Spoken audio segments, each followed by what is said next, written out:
Kita lebarkan. Ini. Oke. Selamat pagi semua. Mari kita mulai kegiatan belajar kita hari ini. Anak-anak, Bu Dwi merekam kegiatan belajar hari ini karena yang bisa masuk sampai jam ini baru 20 siswa.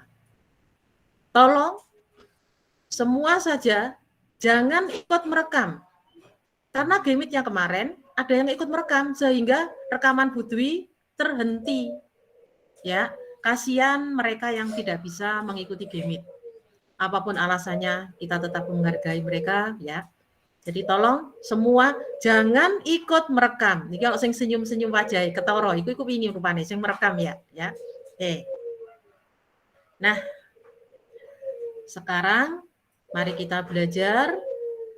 Sebelum belajar, Bu Dwi minta tolong Kesya Kanaya untuk memimpin doa sebelum kegiatan.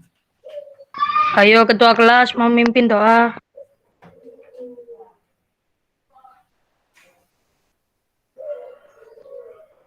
Silakan, mic-nya dinyalakan dulu.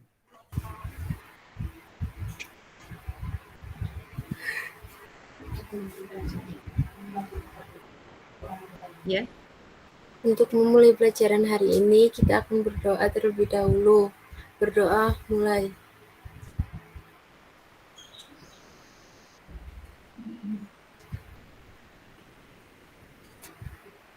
Berdoa selesai. Terima kasih, Kesya. Sama-sama, Bu. Oke. Nah, anak-anak, hari ini kita akan belajar. Bentar.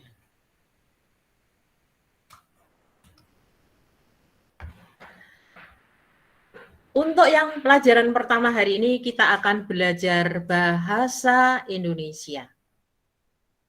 Apa saja yang akan kita pelajari? Yang kita pelajari adalah menemukan ide pokok, informasi, dan kesimpulan. Sebenarnya, materi ini sudah kalian pelajari pada minggu-minggu yang lalu. Untuk pertemuan kali ini, Bu Dwi akan lebih menegaskan.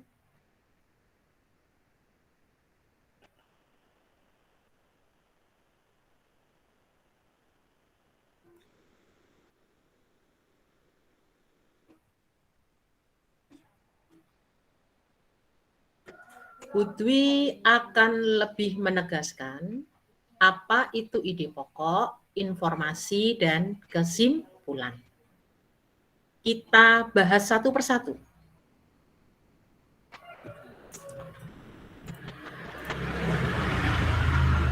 Ide pokok.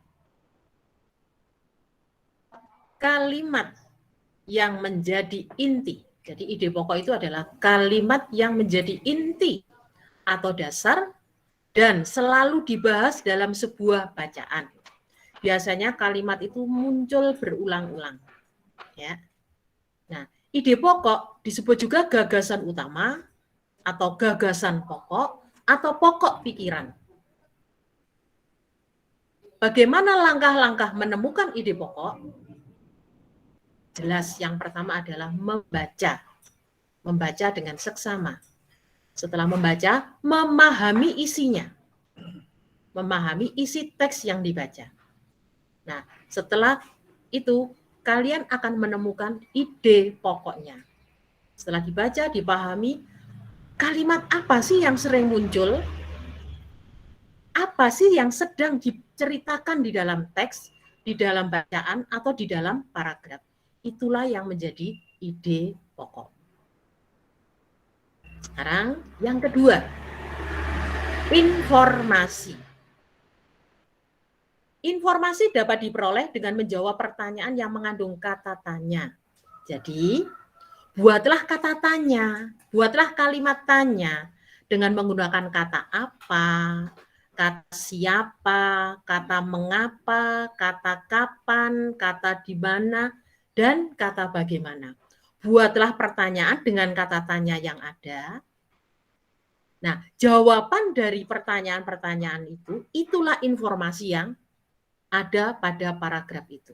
Jadi kamu buat kalimat dengan kata apa? Masih bingung ya? Nanti kita praktekkan ya. Kalau untuk mencari informasi adalah dengan membuat kalimat tanya. Kalau ide pokok adalah kata atau kalimat yang sering diulang-ulang ditampilkan. Nah, sekarang kita pelajari yang ketiga. Yang ketiga adalah kesimpulan. Kesimpulan itu adalah pendapat akhir dari pembaca berdasarkan uraian sebelumnya yang bersifat umum. Jadi kesimpulan itu pendapat akhirnya pembaca. Tapi kesimpulan harus menyajikan informasi yang berupa fakta. Boleh pendapat, tapi harus fakta. Boleh pendapat membaca ataupun alasan. Nah, sekarang dari ketiga hal ini, ide pokok, informasi dan kesimpulan, mari kita pelajari bersama-sama bagaimana cara mencarinya. Nah, sekarang perhatikan paragraf berikut. Paragraf boleh disebut paragraf, boleh disebut teks, boleh disebut bacaan. Itu sama artinya ya. Kita baca bersama-sama pelan-pelan. Boleh Bu Dwi minta tolong siapa yang suaranya lantang atau siapa yang mau mengajukan diri untuk membaca teks? Siapa? Hikaru, siap membaca? Tidak, Bu. Oh tidak, kenapa tidak Hikaru? Muhammad Alawi. Oh baru bergabung, jangan. Muhammad, apa itu Muhammad? Siapa ya yang ini? Ini siapa itu? Rifki. Oh Rifki, ayo Rifki baca ya.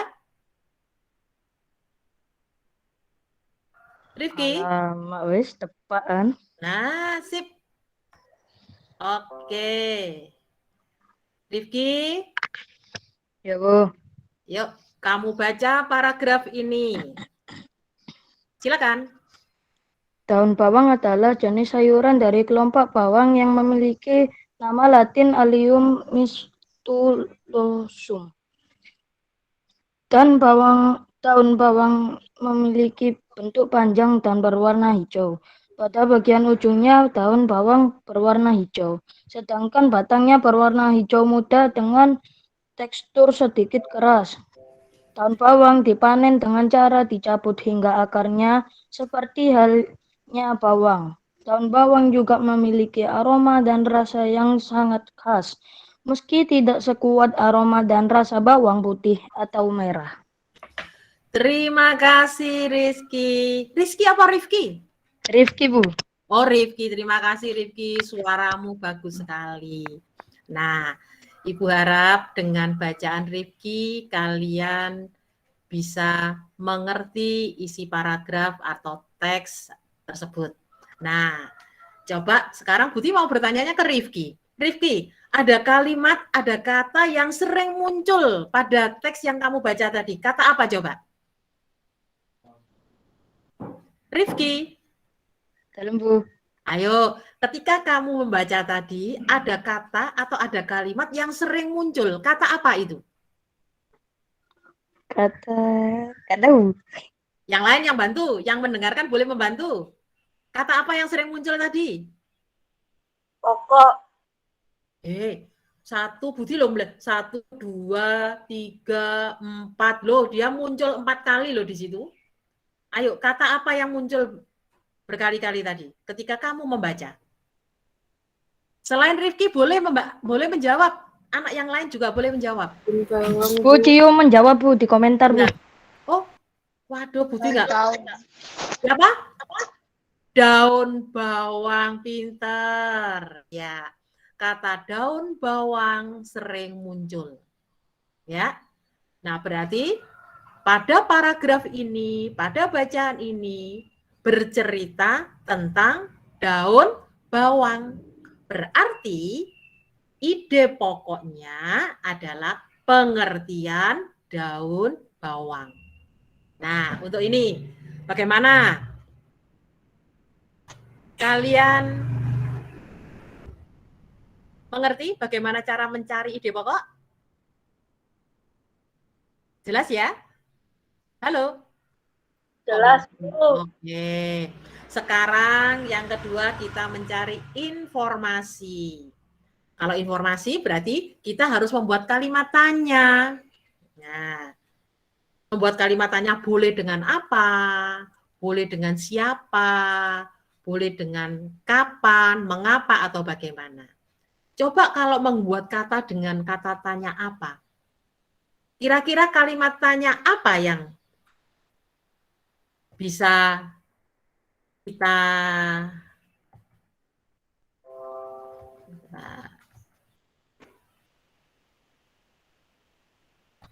Oke?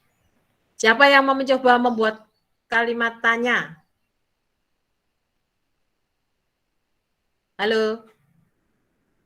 Pakai kata tanya apa, Bu? Ya boleh, terserah kamu, bebas.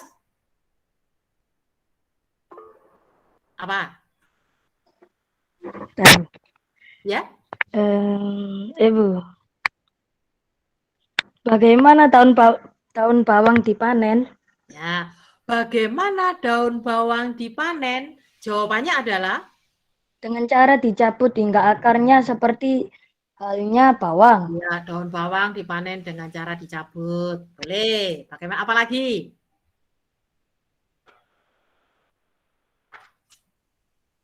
Yang lain, anak yang lain. Apa daun bawang itu? Apa anak-anak daun bawang itu? Jenis sayuran dari kelompok bawang yang memiliki nama Latin Allium fistulum. Allium fistulosum. Daun bawang adalah jenis sayuran. Nah, terus apa lagi? Bagaimana daun bawang itu? Bentuknya panjang. Warnanya? Hijau. Hijau.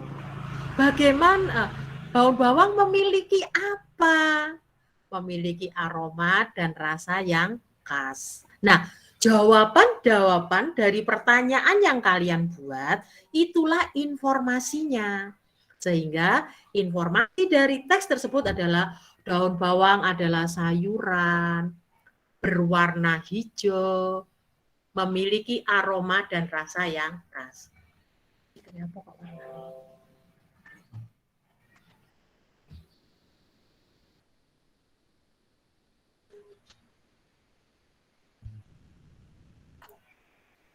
Nah, anak-anak, cara mencari ide pokok dan cara mencari informasi, bagaimana? Kalian sudah mulai sedikit memahami? Halo? Iya, Bu. Oh iya, jangan-jangan kamu buka game kok tinggal turu iki, hah? Wadah dah ya. Oke, kita lanjutkan ke berikutnya.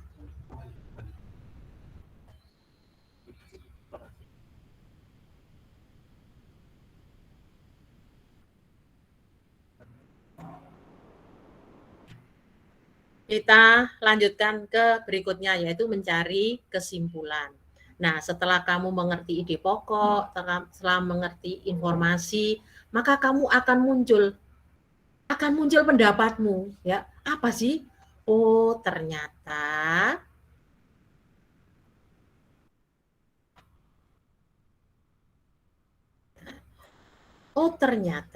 daun bawang itu adalah sayuran yang memiliki aroma dan rasa yang khas. Nah, itu adalah pendapat atau fakta yang ada dari bacaan yang tadi kita baca. Nah, anak-anak bagaimana? Menemukan ide pokok, menemukan informasi, dan menemukan kesimpulan.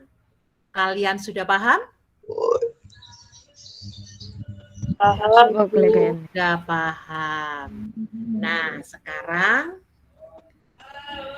kita melakukan ulangan.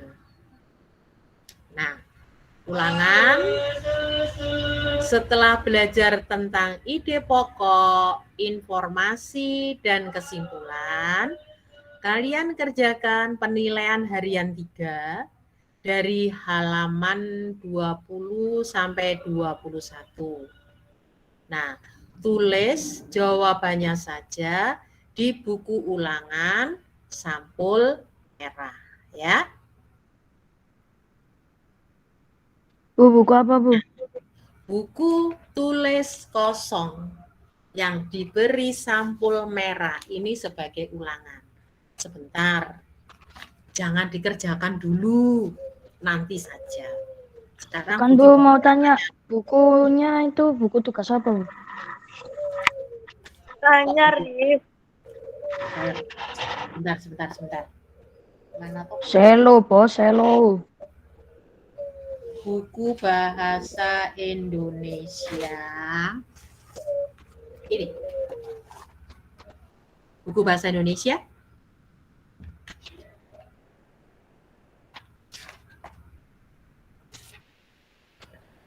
Halaman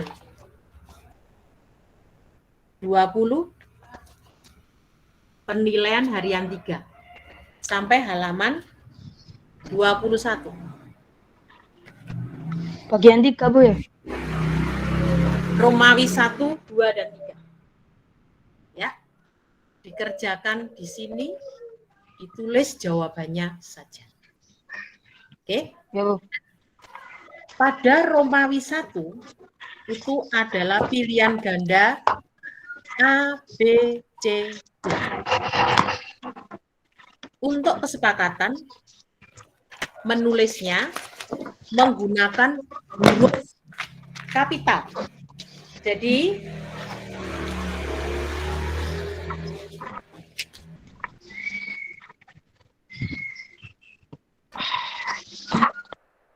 kalau jawabannya A, tulislah A dengan huruf kapital.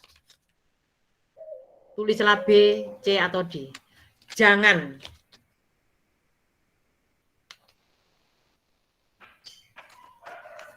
tidak boleh menulis huruf kecil. Ya, tidak boleh. Ini salah. Menulis jawaban menggunakan huruf kapital. A, B, C, D-nya itu menggunakan huruf besar. Karena nanti kamu menulis A dan menulis D itu hampir sama kalau menggunakan ini. Ya, ini tidak boleh. Sudah jelas? Jelas, Bu. Itu ulangan yang pertama untuk hari ini. Nanti sekarang kita pelajaran yang kedua.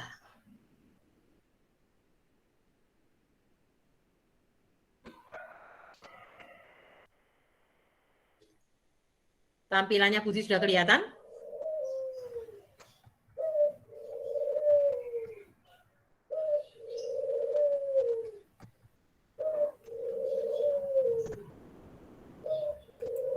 Pelajaran yang kedua, kita akan belajar SBDP.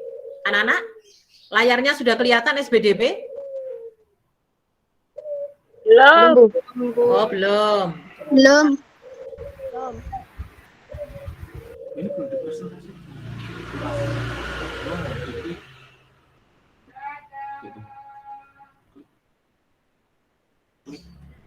Klik. Sudah kelihatan? Sudah, Bu. Oke.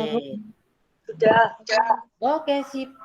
Sekarang pada pembelajaran SBDP kita akan belajar tentang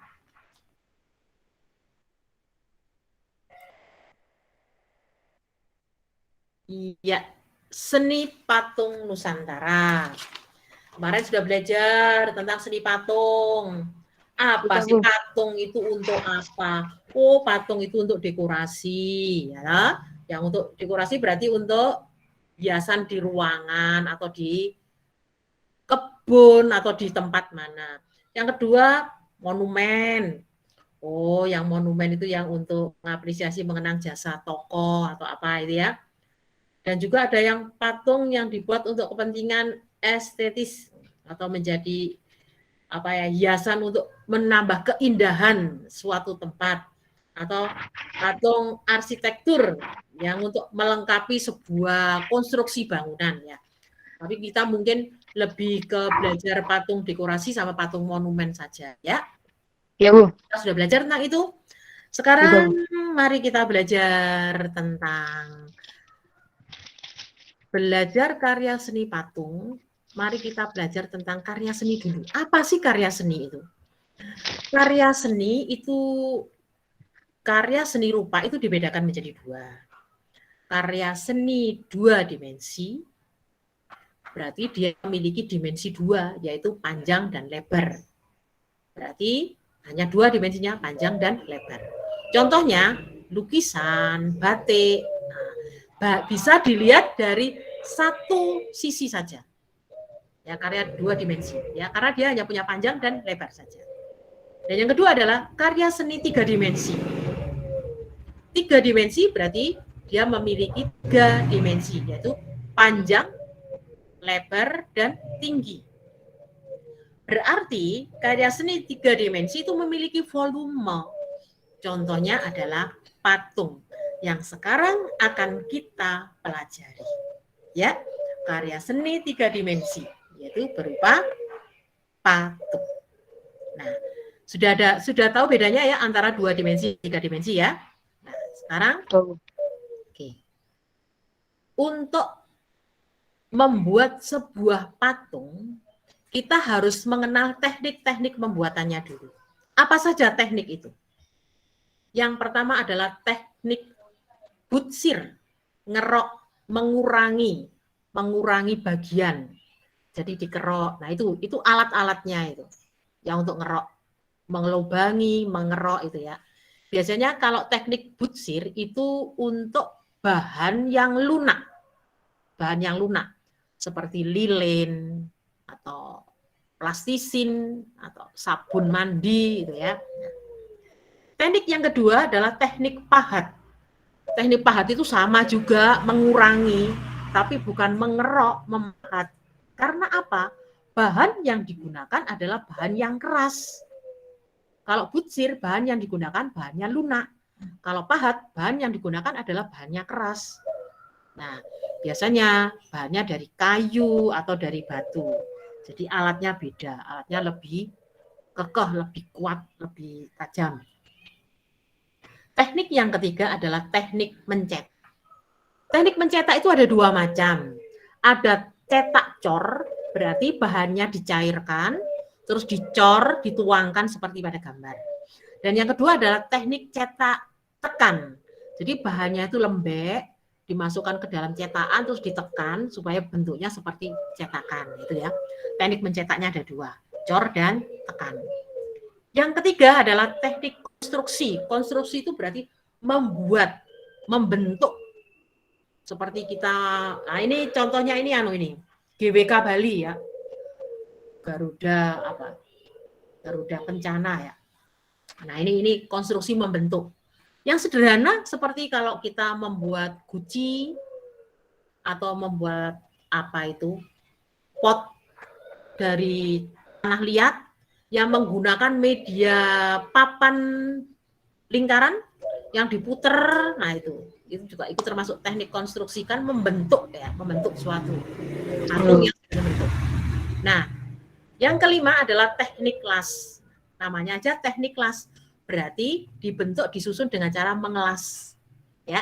Nah, anak-anak, nanti salah satu teknik ini akan kita praktekkan. Ya. Teknik yang mana? Nah, nanti kita lanjutkan dulu. Teknik-tekniknya ada 5. Sekarang kita untuk membuat sebuah patung, kita harus merancang pembuatan patung itu. Nah, ketika merancang, apa saja yang muncul dalam pikiran kita? Apa saja yang harus kita lakukan? Yang pertama, menggambar sketsa patungnya. Aku mau membuat patung apa ya? Nah, digambar dulu. Nah, kalau mau membuat patung seperti ini, kita harus menyiapkan alat dan bahannya. Nah, baru menentukan tekniknya. Tekniknya tadi dengan apa? Dengan butsir atau dengan pahat. Alat bahannya yang mana? Kamu milih yang bahan lunak atau bahan yang keras. Dan teknik pengeringannya. Ya. teknik pengeringannya. Ini cara merancang pembuatan patung. Tolong yang mic-nya masih menyala, dimatikan dulu ya. Ya, tadi sudah teknik-teknik membuat patung, ini merancang patung. Dan yang berikutnya adalah teknik mewarnai patung. Teknik mewarnai patung itu ada dua, yaitu teknik pewarnaan akuarel atau sapuan tipis, jadi warnanya tipis transparan. Yang kedua teknik pewarnaan plakat, sapuan tebal, jadi warnanya kelihatan jelas. Nah, anak-anak, itu tadi teknik pembuatan patung, rangka-langkah membuat patung, dan caranya bagaimana supaya patung itu menjadi baik. Sekarang tugas kalian. Ini ulangan yang kedua. Ulangannya membuat patung. Buatlah karya seni rupa 3 dimensi. Berarti membuat patung ya. Patung bentuknya bebas. Dengan teknik butsir. Berarti kalau teknik butsir dari bahan yang lunak. Nah ini bisa. Ini contohnya. Ini patung hati berbunga dari sabun. Nih, kura-kura, ini juga dari sabun. Ini kelinci, ini juga dari sabun. Tidak harus dari sabun ya. Mau dari lilin juga boleh. Dengan teknik butsir. Kalau ulangan SBDP ini butuh diberi waktu 1 minggu. Hari ini hari Kamis, berarti hari Kamis difoto, diupload ke Classroom. Tapi kalau ada yang hari Sabtu selesai atau hari Minggu selesai, boleh silakan. Ya, diupload ke Classroom. Ini tugas SBDP. Jadi ulangannya membuat karya seni 3 dimensi.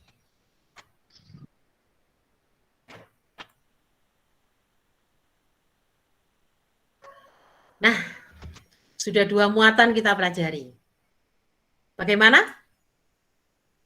Senang belajar seperti ini? Sudah paham? Sudah paham? Paham, Bu. Kita lanjutkan ya ke muatan yang ketiga. Masih belum kesel? Atau mau istirahat dulu? Nanti masuk lagi?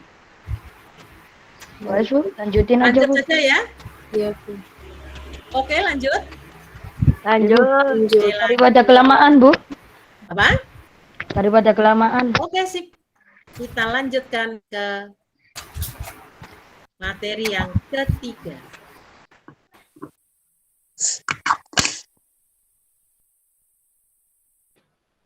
Kok enggak ada tulisannya share?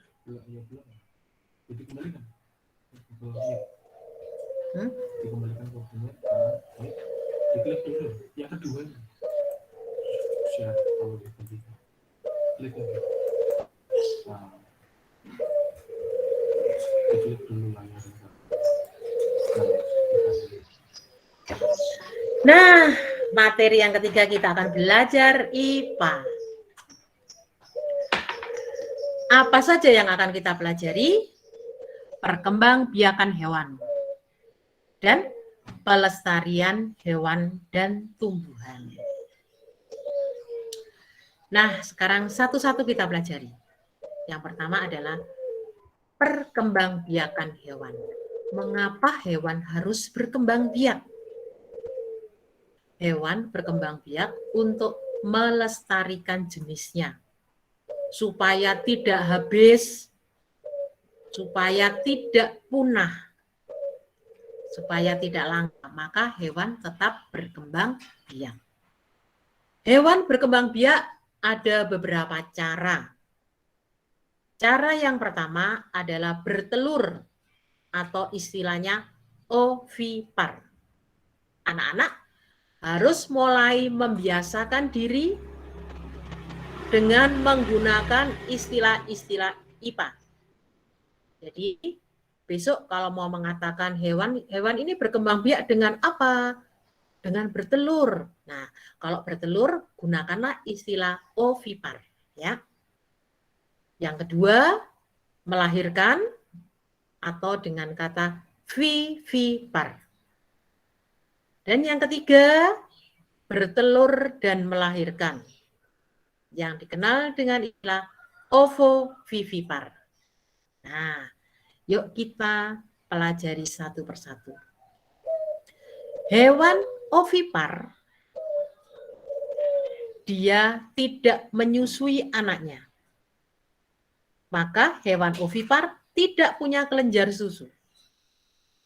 Hewan vivipar menyusui anaknya, sehingga hewan vivipar memiliki kelenjar susu. Itulah bedanya hewan ovipar dan hewan vivipar. Hewan ovipar biasanya tidak memiliki daun telinga. Kalau hewan vivipar memiliki daun telinga. Ya, perbedaan antara ovipar dan vivipar. Yang ovipar tidak punya daun telinga dan tidak punya kelenjar susu.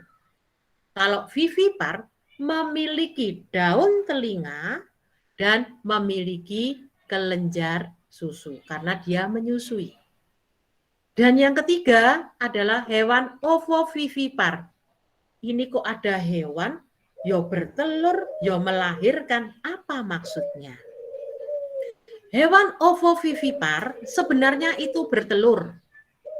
Tapi telurnya tidak dikeluarkan, disimpan tetap di dalam tubuh.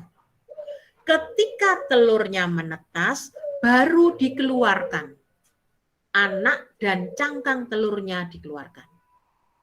Nah, maka dia disebut hewan ovovivipar. Pada pertemuan yang lalu, kamu sudah mempelajari apa saja hewan ovipar, vivipar, dan ovovivipar. Sudah mempelajari kan contoh-contohnya. Nah, ini.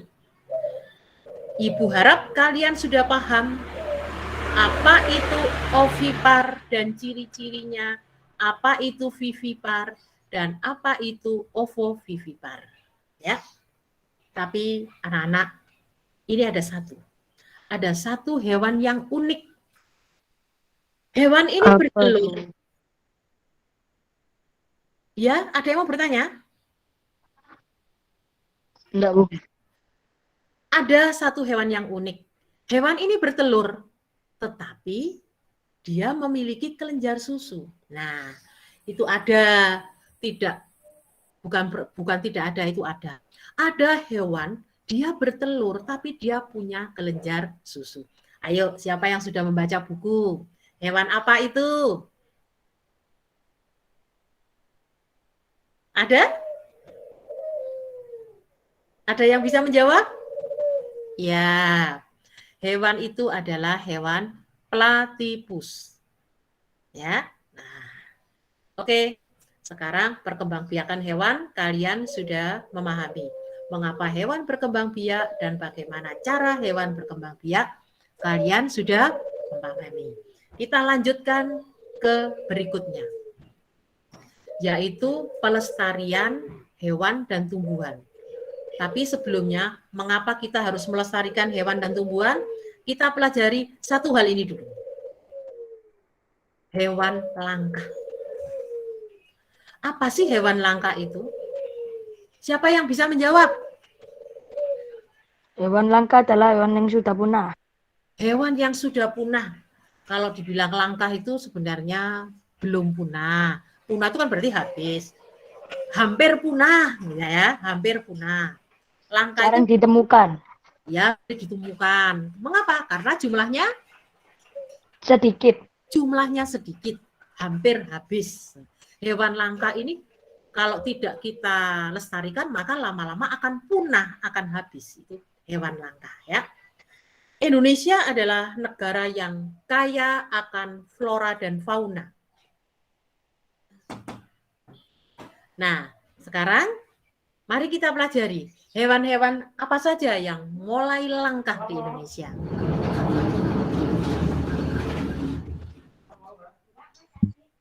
Maaf, itu ada tamu ya. Nah, yang pertama adalah Komodo. komodo. Pintar. Hewan ini termasuk hewan yang langka karena jumlahnya tinggal sedikit. Siapa yang bisa menebak? Hewan apa lagi? Badak berjula 1. Badak bercula 1, pinter. Siapa yang bisa Burung menebak kakak lagi? tua. Orangutan. Burung kakak tua, apa lagi? Orangutan. Cion jawab Bu. Orangutan, apa lagi? Cion jawab Bu. Harimau Di Sumatera. komentar Bu. Oh iya, Cio menjawab ya Putri karena layarnya apa papan tulis jadi nggak bisa melihat komentarnya ya jawaban chatnya. Ya Bu, gak apa-apa Bu. Ya, nggak apa-apa. Harimau Sumatera, tadi ada yang menyebutkan orang hutan, dan satu lagi yang cantik sendiri. Apa ya? Burung cendrawasih Bu. Burung cendrawasih, kata orang adalah burung surga ya. Nah, burung yang sangat indah sekali. Nah, hewan-hewan ini adalah hewan kekayaan Indonesia. Tidak bisa kita temukan di negara lain. Ya, hanya negara-negara tertentu yang memiliki hewan-hewan ini. Hewan-hewan ini sudah mulai langka, jumlahnya tinggal sedikit.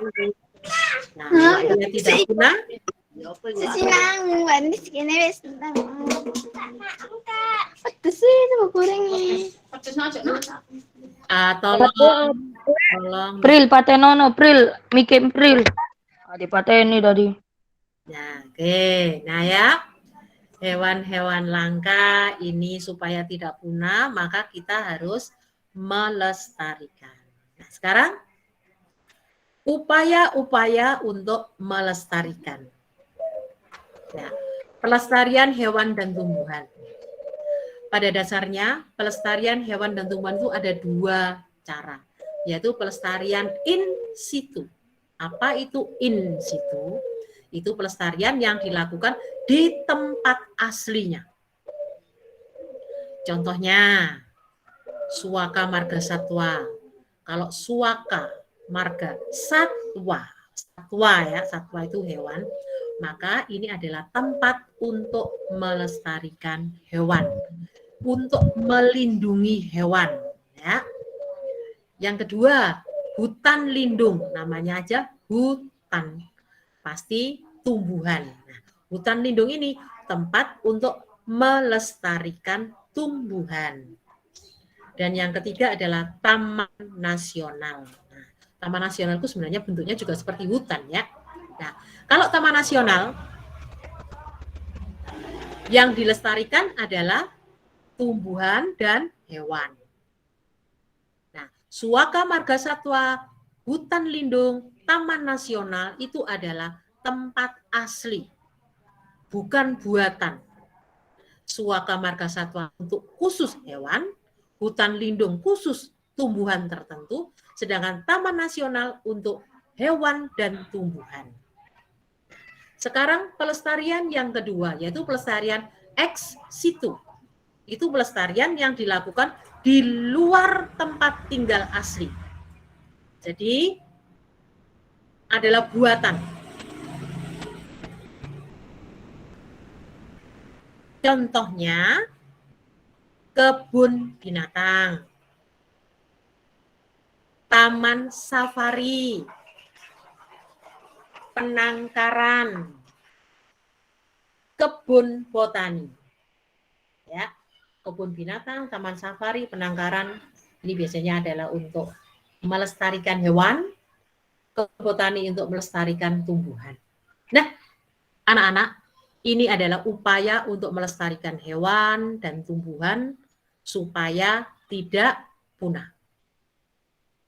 Kita sudah mempelajari tentang perkembangbiakan hewan dan upaya untuk melestarikan hewan. Kalian sudah jelas? Nah, sekarang tugas kalian. Setelah belajar tentang perkembangbiakan hewan dan pelestarian hewan, kerjakan penilaian harian 3. Halaman 24 sampai dengan 25. Ya.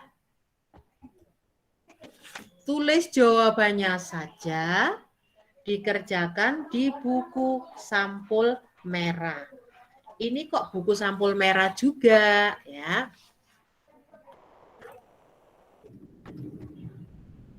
Nah, mengapa dikerjakan di buku sampul merah juga? Ya, nanti jadikan satu aja ulangan. Ya, tadi halaman 24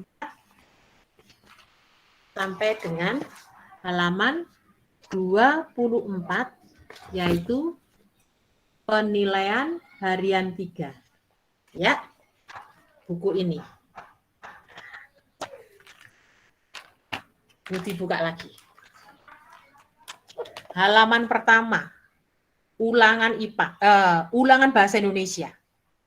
Ya, kalau satu halaman tidak cukup, berarti ke halaman ke Belakangnya. Oke. Halaman kedua, ulangan IPA. Jangan lupa, biasakan menulis hari tanggal. Sekarang hari apa? Kamis. Kamis, tanggal berapa? 5. Kamis, 5 Agustus 2021. Di sini, bahasa Indonesia. Ya, baru jawaban. Halaman kedua, sama. Kamis, 5 Agustus 2021.